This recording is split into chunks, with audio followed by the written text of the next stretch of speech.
பாருங்க அத்தை.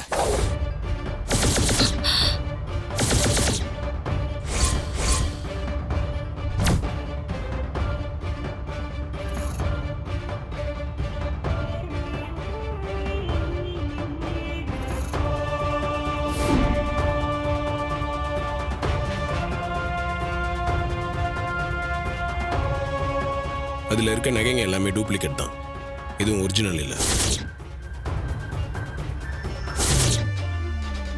உங்கள் வாயால் எல்லா உண்மையை வர வைக்கணுன்றதுக்காக தான் அந்த சண்முக பாண்டியன் ஒய்ஃப் கிட்ட இந்த நகையெல்லாம் கொடுத்து ஒரு சின்ன ட்ராமா பண்ணோம். நீங்களும் அதில் மாட்டிக்கிட்டீங்க.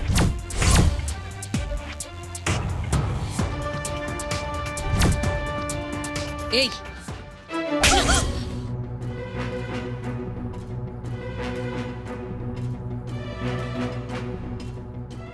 அத்தை, இப்ப தெரிஞ்சது அவங்க தங்கச்சி யாருன்னு. என்னடி இதெல்லாம்? இப்படி ஒரு கேவலமான காரியத்தை நீ செய்வேன்னு நான் நினைக்கவே இல்லை. உன் மேல நான் எவ்வளவு நம்பிக்கை வச்சிருந்தேன், அது எல்லாத்தையும் அப்படியே சுக்குநூறா உடைச்சிட்டியே. இதனால யாருக்கடி அசிங்கம்? நம்ம குடும்பத்துக்கு தானே. அக்கா அக்கா அது வந்து வாய் மூடு.